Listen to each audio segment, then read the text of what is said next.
BP, sugar, thyroid, obesity, hormone సమస్యలని మందులు లేకుండా నేచర్ మంత్ర ఫుడ్ తో రివర్స్ చేసుకోండి.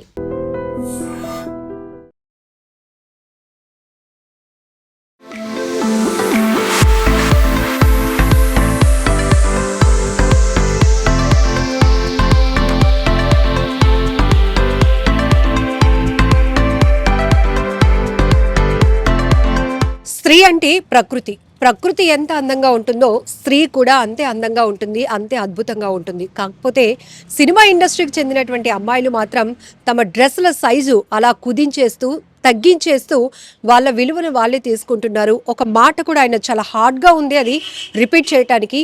అలా ట్రీట్ చేయాల్సి వస్తుంది. అలాంటి డ్రెస్సింగ్ సెన్స్తో ఉన్న వాళ్ళని ఎవరినైనా చూస్తే కనుక వారిని ఈ మాట అనాలి అనిపిస్తుంది, కానీ అనలేం అంటూ ఆయన ఒక సెటారికల్గా చేసినటువంటి ఒక పెద్ద మూవీ ఈవెంట్లో ఆయన మాట్లాడినటువంటి మాటలు ఇప్పుడు తీవ్ర దుమారం రేపుతున్నాయి. రకరకాల డిస్కషన్స్ కూడా కొనసాగుతున్నాయి. కొంతమంది నటుడు శివాజీ మాటల్లో తప్పేముంది అంటే, మరికొంతమంది మాత్రం ఖచ్చితంగా తప్పే. అలాంటి ఒక సినిమా ఇండస్ట్రీకి చెందినటువంటి ఒక వ్యక్తి, ఒక నటుడిగా ఎన్నో సినిమాలు చేసి ప్రజల్లో ఉన్నటువంటి ఒక వ్యక్తి ఇట్లాంటి ఓపెన్ ఈవెంట్లోనే ఎలాంటి ఓపెన్ స్టేట్మెంట్లు చేయటం అనేది చాలా తప్పు పడుతూ కూడా చాలా కామెంట్స్ వస్తున్నాయి. చాలామంది డిస్కషన్స్ కూడా కంటిన్యూ చేస్తున్నారు. అయితే యాక్టర్ శివాజీ చేసినటువంటి ఈ వ్యాఖ్యలపైన రెస్పాండ్ అవ్వడానికి మనతో పాటు రేఖా భోజ్ గారు ఉన్నారు, మోడల్ అండ్ యాక్ట్రెస్. ఆమె ఎలా రియాక్ట్ అవుతారు అంటే, ఆల్రెడీ ఒక రియాక్షన్ అయితే ఇచ్చేశారు, RIP రిప్ అని పెట్టేశారు. సో ఏంటి మీ రియాక్షన్ అనేటప్పటికీ, నేను ఇంకా చాలా మాట్లాడాలి అనుకుంటున్నాను అంటున్నారు. సో ఏం చెప్తారు అసలు? సినిమా ఇండస్ట్రీకి చెందిన అమ్మాయిలు అంటూ స్పెసిఫిక్గా శివాజీ గారు మెన్షన్ చేయటం అనేది ఎట్లా చూడొచ్చు? మహిళలు అంటే ఎక్కడ ఉన్నా, అడవిలో ఉన్నా, ప్రపంచంలో ఎక్కడ ఉన్నా మహిళలు అంటే మహిళలే, పురుషులు అంటే పురుషులే. కానీ ఈ జోనర్లోనే వాళ్ళనే ఉద్దేశించి మాట్లాడాము అనేది కూడా కరెక్ట్ కాదు. బట్ ఎట్లా చూస్తున్నారు ఈ వ్యాఖ్యల్ని? రేఖా భోజ్ గారితో మాట్లాడదాం. హలో అండి. హలో. ఇప్పుడు ఆయన స్పెసిఫిక్గా ఒక ఈవెంట్లో యాంకర్ వేసుకున్నటువంటి డ్రెస్ సెన్స్ ఏదైతే, శారీలో మీరు చాలా బాగున్నారని పొగుడుతూనే నెక్స్ట్ లైన్ ఏదైతే ఉందో చాలా ఇబ్బందికరంగా ఉంది. సో ఏమనుకోవాలి? స్త్రీ, ప్రకృతి అని కంపేర్ చేశారు. తర్వాత బట్టలు కుదించుకుంటూ పోతే వేరొక వర్డ్ కూడా అనాల్సి వస్తుంది, కానీ అనలేము అంటున్నారు. ఏంటి మరి? ఆయన కూడా సినిమాలో నటించి ఉన్నారు. ఇప్పుడు ఒక్కటి స్ట్రైట్ ఫార్వర్డ్గా చెప్పండి, శివాజీ గారు చేసినటువంటి వ్యాఖ్యల్ని మీరు ఒక సింగిల్ లైన్లో కౌంటర్ చేయాలంటే ఏం చెప్తారు? ఇది ఒక మేల్ ఇగో స్టేట్మెంట్ అండి ఇది. ఆయన దృష్టిలో ఆడవాళ్ళు అంటే చాలా చీప్ అనే స్టేట్మెంట్ నేనైతే అర్థం చేసుకుంటున్నాను. ఆడవాళ్ళు అంటే ఏమాత్రం రెస్పెక్ట్ లేని పర్సన్ అయ్యి ఉంటాడు మేబీ అతను. మేబీ దాన్ని కవర్ చేసుకోవడానికి ఆడదంటే ప్రకృతి అని, లేకపోతే మహాలక్ష్మి అని అంటున్నారు. నిజంగా ఒక ఆడదాని మీద రెస్పెక్ట్ ఉంటే మాత్రం అసలు ఇలాంటి స్టేట్మెంట్ అనేది ఇవ్వకూడదండి. అండ్ నేను గత 1 డే నుంచి నేను సోషల్ మీడియాలో చూస్తున్నాను అన్ని కమెంట్స్. అండ్ జర్నలిస్ట్ సాయి గారి పోస్ట్ కూడా నేను చూశాను. అండ్ అందులో పోల్ పెట్టారనమాట, ఈ శివాజీ గారు చేసిన కమెంట్స్ ఏవైతే ఉన్నాయో వాటితో మీరు ఏకీభవిస్తారా లేదా అని. లిటరల్ ఐఎమ్ షాక్ అనమాట. 80% అందరూ కూడా మేము ఏకీభవిస్తున్నామని చెప్పి పెట్టారు. నాకైతే ఇంతమంది తాలిబాన్ల మధ్యలో మతుకుతున్నామా, అసలు ఇండియాలో ఆడవాళ్ళకి అసలు సేఫేనా, సెక్యూరేనా అనే థాట్లోకి వెళ్ళిపోయాను నేనైతే. అంటే లిటరల్గా ఐఎమ్ స్కేర్డ్ అనమాట. అంటే ఎందుకు ఇంత గ్రాంటెడ్గా ఒక అమ్మాయిని డ్రెస్ వల్ల లేకపోతే ఎక్స్పోజింగ్ చేస్తున్నారు కాబట్టి వాళ్ళని ఏమైనా అనేయచ్చు, కెమెరా ముందు ఏదైనా మన స్టేట్మెంట్లు ఇవ్వచ్చు, వాళ్ళు ఏం పీకలేరులే అనేటట్టు వీళ్ళు కమెంట్స్ ఎందుకు చేస్తున్నారు? అసలు ఇంత గ్రాంటెడ్గా ఇంత స్వేచ్ఛ ఎందుకు తీసుకుంటున్నారు ఆడవాళ్ళ మీద అనేది నాకు చాలా అంటే చాలా నేను డిస్టర్బ్ అయ్యి ఉన్నాను నేను. అండ్ అది అంటే కొన్ని వింగ్స్లో పనిచేసే వాళ్ళు, అది మెన్ ఆర్ ఉమెన్ అవ్వచ్చు, డ్రెస్ కోడ్స్ ఉంటాయి. సినిమా ఇండస్ట్రీకి వచ్చేటప్పటికి మోస్ట్లీ ఎంటర్టైన్మెంట్ మసాలా కోరుకున్న వాళ్ళు ఎక్కువ. ఇది ఫ్యాక్ట్ కదా. ఇప్పుడు మనం చాలా సినిమాలు చూస్తున్నాం, పద్ధతిగా సాంప్రదాయంగా ఒక మంచి మెసేజ్ ఓరియంటెడ్ సినిమాలకి వచ్చే రెస్పాన్స్ కానీ, ఫుల్ కమర్షియల్ బేస్లో ఎంటర్టైన్మెంట్, ఫుల్ మసాలా ఇవన్నీ ఉన్న సినిమాలకు వచ్చే రెస్పాన్స్లో చాలా వేరియేషన్ ఉంటుంది. ఇప్పుడు నేనే చెప్తా ఎగ్జాంపుల్. ఫస్ట్ 2 ఫిలిమ్స్ నేను లంగా ఓణిలో అసలు కనీసం ఎలాంటి ఎక్స్పోజింగ్ కూడా లేకుండా సినిమాలు తీసాము, వైజాగ్లో థియేటర్లో వేసాము. బట్ జనాల దగ్గర నుంచి కానీ, ప్రెస్ దగ్గర నుంచి కానీ జీరో రెస్పాన్స్. అది నేను 3rd ఫిలిం నాది దామిని విల్లా. ఇప్పుడు కూడా మీరు చూడొచ్చు, యూట్యూబ్లో ఉంటుంది, మిలియన్స్ ఆఫ్ వ్యూస్. ఎందుకంటే నేను అందులో బికిని వేసుకున్నాను.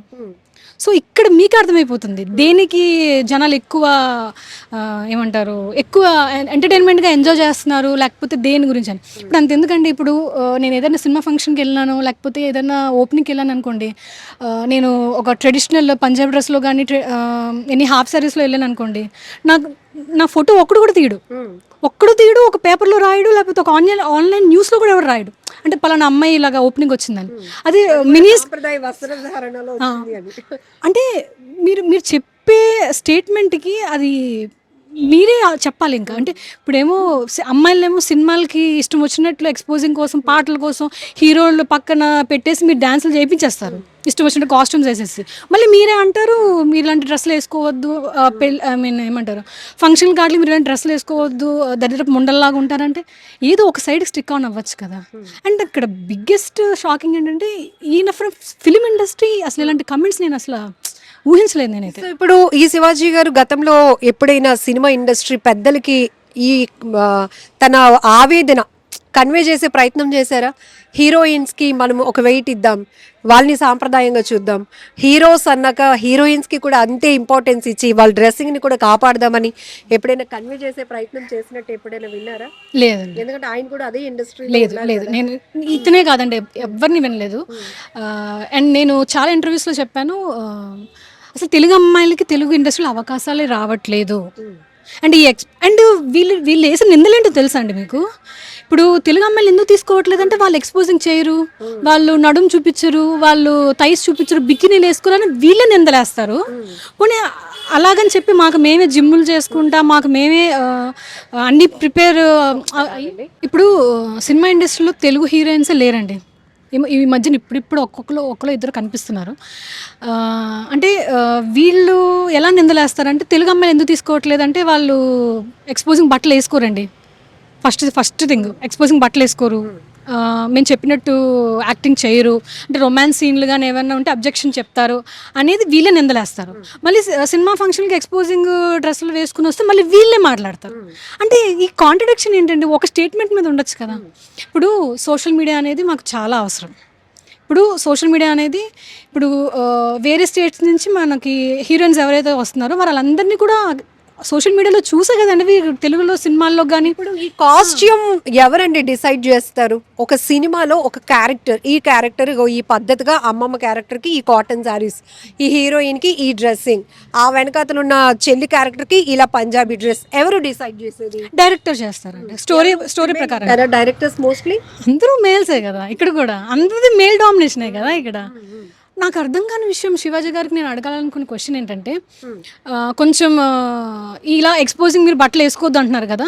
సో నా తరపు నుంచి నేను ఒక రిక్వెస్ట్ ఏం చేస్తున్నానంటే, మీరు తెలుగు ఫిలిం ఇండస్ట్రీలో ఉన్న డైరెక్టర్లు అందరికీ, ప్రొడ్యూసర్లు అందరికీ ఇక్కడ నుంచి ట్రెడిషనల్గానే అసలు మోకాలు కూడా కనపడకుండా స్టోరీలు ఎంచుకుని చేయమని చెప్పండి. ఒకవేళ ఆయనకైతే ఆయన చేయగలిగితే నేనే క్లాప్స్ కొడతాను హ్యాపీగా.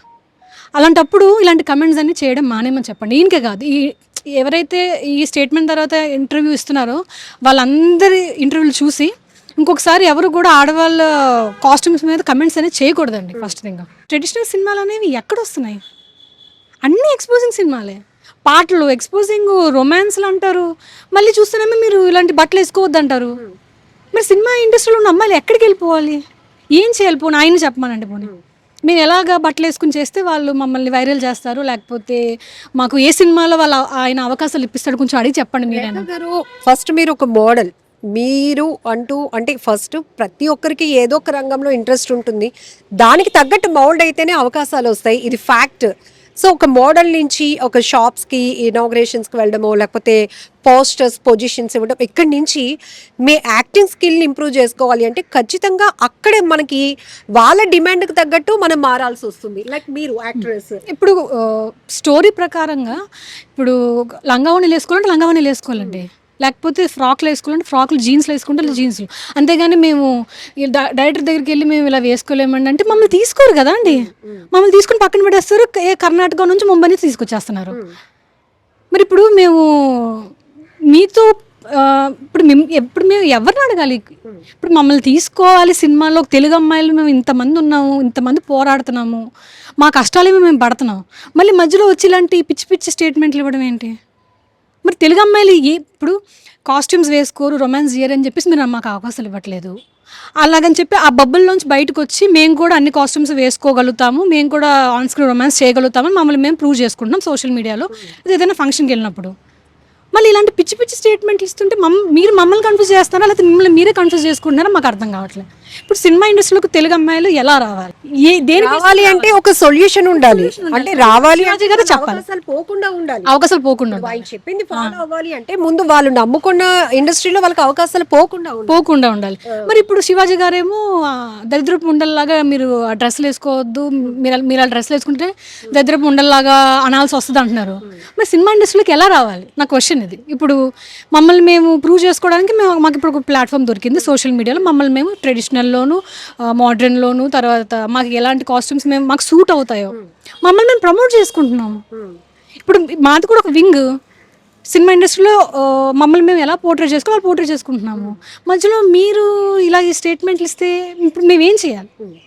ఫస్ట్ ఇప్పుడు దీన్ని మీరు కంఫర్ట్గా తీసుకోగలుగుతారా? ఒక మూవీకి ఎంగేజ్ అయినాక వాళ్ళు చెప్పే కాస్ట్యూమ్స్కి మనకి నచ్చక కొంతమంది బ్యాక్ అయిపోవచ్చు, లేకపోతే కమిట్ అయితే కనుక మూవ్ ఆన్ అవ్వచ్చు, చక్కగా సక్సెస్ అన్నీ ముందుకు వెళ్ళవచ్చు. ఇది అన్నది ఎవరు రుద్దరు కదా, అంటే ఒక స్ట్రెస్ అయితే ఇవ్వరు కదా. స్ట్రెస్ ఏం లేదు, ఎవరి కంఫర్ట్ జోన్ వాళ్ళదండి. వాళ్ళు వేసుకోగలిగితేనే వాళ్ళు ఇండస్ట్రీలోకి వస్తారు తప్ప ఎవరు ఫోర్స్ అయితే ఎవరిది ఏమి ఉండదు.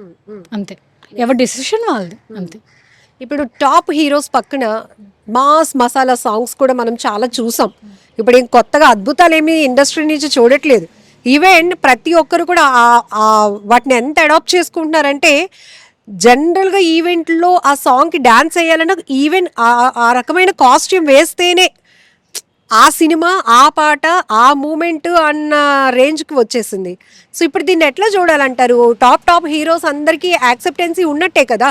ఇప్పుడు ఆ సాంగ్స్ కావచ్చు, ఐటమ్ సాంగ్స్లో అట్లా ఉండే ఈ పర్టికులర్ పర్సన్ ఇప్పుడు చేసిన ఈ వ్యాఖ్యల పైన ఎట్లా చూడొచ్చు అంటారు? అది నాకు కూడా చాలా కన్ఫ్యూజింగ్ ఉంది. అంటే ఈయన అగైనిస్ట్ ఓన్లీ హీరోయిన్సా, లేకపోతే ఇండస్ట్రీకి ఏదైనా చెప్పాలనుకున్నారా, లేకపోతే ఏమైనా డైవర్షన్ పరంగా మాట్లాడాలి అని మాట్లాడినట్టు మీకు ఏమనిపించింది అసలు? కావాలని చేసినట్టు అనిపించిందండి. అంటే లేడీస్ మీద కావాలని ఒక మేల్ ఈగోతో ఇలా మాట్లాడినట్టు అదే అనిపించింది. ఏదో ఆక్రోషంతో మాట్లాడినట్టు అనిపించింది. లేకపోతే అంత పెద్ద వర్డ్స్, సామాన్లు ఏంటంటే సామాన్లు నాకు అర్థం కాదు. ఒక ఫేమస్ సాంగ్ అందరూ డాన్స్ వేస్తున్నారు, అదే నాకు అర్థం కావట్లేదు. 80% పర్వర్డ్స్ ఎలా ఉన్నారంటే ఈ సామాన్లని వాళ్ళెవరు సోషల్ మీడియాలో మాట్లాడితే ఓకే, కానీ ఈయన ఎలా మాట్లాడతారండి? సినిమా ఇండస్ట్రీలో పర్సన్ ఎలా మాట్లాడతాడు? ఇప్పుడు పద్ధతిగా ఉండండి, పద్ధతిగా డ్రెస్సులు వేసుకోండి, ఇలాగ ఫంక్షన్కి వచ్చినప్పుడు అన్నప్పుడు మరి సినిమాలు ఎందుకు పెడుతున్నారు? మీరు సినిమాలు ఎందుకు చేస్తున్నారు? సినిమాలో అమ్మాయిలు ఎక్స్పోజింగ్ ఎందుకు చేపిస్తున్నారు? అసలు ఈ క్వశ్చన్, ఈ స్టేట్మెంట్ అనేది మీరు ఎందుకు ఇచ్చారో నాకు అర్థం కావట్లేదు. ఫస్ట్ థింగ్, మీరు ఉండే సినిమా ఇండస్ట్రీలో పోనీ బయట పర్సన్ కాదు, పోనీ బయట పర్సన్ ఎవరైనా ఇలా అంటున్నారు అంటే పోనీ ఏదో అనుకోవచ్చు. బీయింగ్ ఫిల్మీ పీపుల్ మీరు ఫంక్షన్లకి వేసుకురావద్దు అంటున్నారు, సినిమాల్లో మాత్రం పెడుతున్నారు. నాకు అదే అర్థం కావట్లేదు. సినిమాలో చేయొచ్చు, ఎంత ఎక్స్పోజింగ్ అయినా చేయొచ్చు, మరి మమ్మల్ని మేము ఎక్కడ పోర్ట్రేట్ చేసుకోవాలి? మేము వేసుకునే బట్టలు కానీ రీల్స్ కానీ ఎక్కడ పోస్ట్ చేసుకోవాలి? మమ్మల్ని మేము ఎలా పోర్ట్రేట్ చేసుకోవాలి? అవకాశాలు ఎలా తెప్పించుకోవాలి మేము? సో రేఖ గారు ఒక్కటి చెప్పండి, ఇండస్ట్రీలో ఆల్రెడీ మీరు కనెక్ట్ అయి ఉన్నారు కాబట్టి కేవలం ఈ డ్రెస్సింగ్కి అలవాటు పడలేకపోవడం వల్ల అవకాశాలు కోల్పోయిన పరిస్థితులు ఎక్కువ ఉంటాయా? ఉండొచ్చండి, మేబీ చాలా తక్కువ పర్సెంటేజ్ ఉండొచ్చు. బట్ మమ్మల్ని మేము నిరూపించుకోవడానికి మీరు కంఫర్ట్ ఫీల్ అయితే ముందుకు వెళ్తారు, మూవ్ ఆన్ అయిపోవచ్చు ముందుకి. బట్ ఇక్కడ నేను అడ్రస్ చేస్తున్న ప్రాబ్లం ఏంటంటే ఫస్ట్ ఒకటి, తెలుగు అమ్మాయిలకి అవకాశాలు లేవు. మేము ఎంత రెడీగా ఉన్నా, ఎలాంటి కాస్ట్యూమ్స్ వేసుకోవడానికైనా, ఆన్ స్క్రీన్ రొమాన్స్ చేయడానికైనా సరే మాకైతే అవకాశాలు ఇవ్వటం లేదు ఫస్ట్ థింగ్. పైగా మళ్ళీ ఇలాంటి కమెంట్స్ ఒకటి మమ్మల్ని చాలా డిస్టర్బ్ చేస్తున్నాయి. బట్ మేమైతే ఏం కోరుకుంటున్నామంటే క్షమించమని, ఆల్రెడీ అపాలజీ తెలుగులో చెప్పమని నేనైతే పోస్ట్ పెట్టాను ఫేస్బుక్లో. ఎందుకంటే మా దరిద్రపు ఉండని తెలుగులో తిట్టి ఐ అపాలజీస్ అని ఇంగ్లీష్లో చెప్తే ఎలాగైపోతుందండి? నన్ను క్షమించండి అమ్మా, ఆడబిడ్డలందరూ నా వల్ల ఇబ్బంది పడ్డారు కాబట్టి నన్ను క్షమించండి అని అడగాలి. ఐ అపాలజీస్ అంటే ఏంటండి? సో అక్కడ సారీ అని కూడా లేదు కదా, అంటే నన్ను క్షమించండి చెప్పాలి, తెలుగులో చెప్తే అప్పుడు మేము కొంచెం శాంతించడానికి ఏదైనా జరుగుతుంది. అంటే మీరు మాట్లాడుతున్నారు అగ్రెసివ్గా కౌంటర్ ఇవ్వటానికి, బట్ ఐస్లో కనపడుతున్నాయి ఆ టీయర్స్. అంటే అంత చులకన, అంటే ఒక ప్యాషన్తో ఇండస్ట్రీలోకి వచ్చే అమ్మాయిలంటే అంత చులకనగా చూడాల్సిన పరిస్థితి ఏముంది అనే ఒక ఆవేదనతో కూడిన కన్నీళ్లు మీ కళ్ళలో మాకు కనపడుతున్నాయి. బట్ దాన్ని మీరు ఎక్స్ప్రెస్ చేయలేదు. సో ఎందుకు అంత హట్ కామెంట్స్ చూడగానే మీరు ఫస్ట్ ఏమనిపించింది మీకు? చాలా డిస్టర్బ్ అయ్యానండి నేనైతే. అసలు కమెంట్స్ చెయ్యాల్సిన అవసరం ఏముంది? ఒక ఆడపిల్ల బట్టల గురించి మీకెందుకు? అంటే ఈయనకే కాదు, ఎవరికైనా మీకు నచ్చకపోతే చూడడం మానేయండి. ఇప్పుడు ఇన్స్టాగ్రామ్లోని మిమ్మల్ని ఎవడు ఫోర్స్ చేయట్లేదు కదా. మా మా బట్టలు చూడండి, మేము వేసుకునే బట్టలు చూడండి, మేము చేస్తున్న రీల్స్ చూడండి, మిమ్మల్ని ఎవడు పీకలు పట్టుకుని మీకు చేయట్లేదే. మిమ్మల్ని ఫోర్స్ చేసి కూర్చోబెట్టి చూపించట్లేదు ఎవరు. అన్నప్పుడు మీరు నచ్చకపోతే ఇగ్నోర్ చేయండి. అంతేగాని ఇలాంటి చెత్త కమెంట్స్ మాత్రం అసలు చేయొద్దు. బీయింగ్ ఏ గర్ల్ ఎలా ఉంటుందంటే ఏదో ఆడవాళ్ళని అణిచివేయాలి, ఆడవాళ్ళని చెప్పు చేతుల్లో ఉంచుకోవాలి అనే మైండ్ సెట్ ఎవరైతే ఉంటారో వాళ్ళు ఇలాగే బిహేవ్ చేస్తారండి.